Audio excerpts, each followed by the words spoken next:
Hello, I am Kirk Ke Wang. I'm an art professor at College, and also I'm a practicing artist. I was born in Shanghai, China, and I've been living in Tampa Bay area and New York City for 34 years.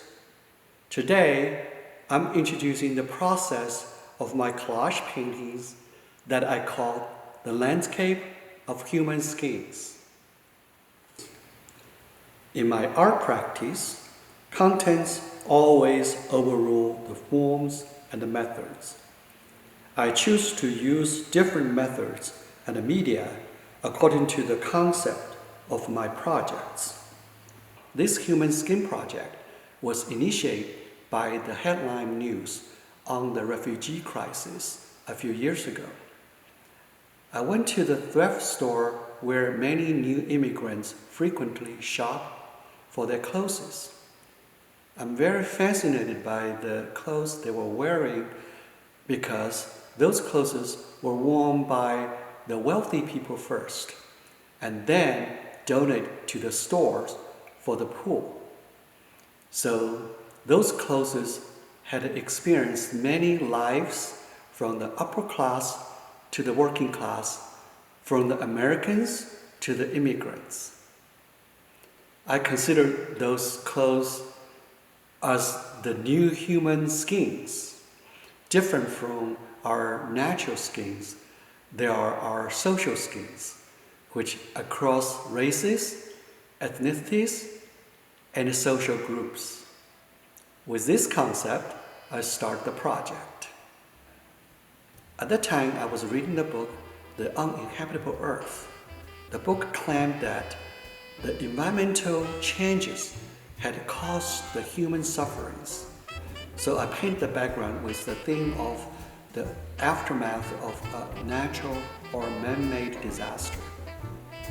I then use a mold to break the images into abstract shapes.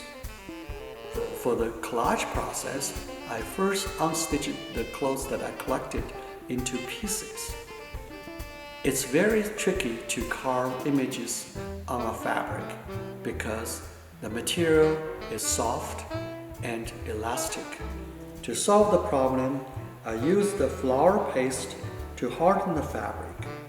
I cooked the flour with cold water and gradually heat it up to prevent the clunky lumps. I also add some alum in the paste to prevent the insects to eat them. It's an ancient Chinese method to mount the soap paintings or window screens. I then brush the fabric with the diluted flour paste, making sure it's diluted so it's easy to peel off later. Once the surface was dry, I used an X-Acto knife to carve the fabric following the drawings that I made with a number 2 pencil. I have to be very careful for the amount of cutting force to prevent cutting through the canvases.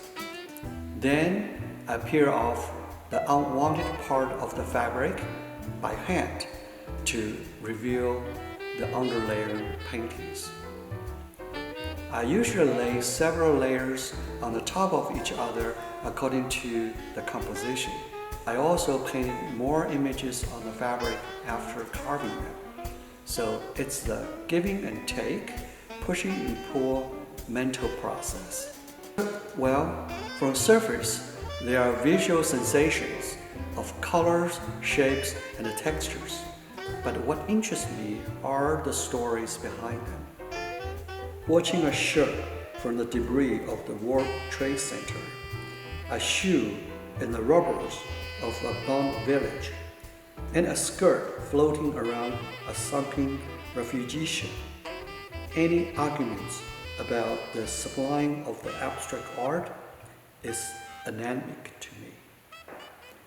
I call this body of work as the social abstract. It's a poem on the socialist realism that I grew up with when I was a kid in China. It's also my critique to the zombie formalism that is popular today. It is my pleasure to share my work with you, and thank you for watching.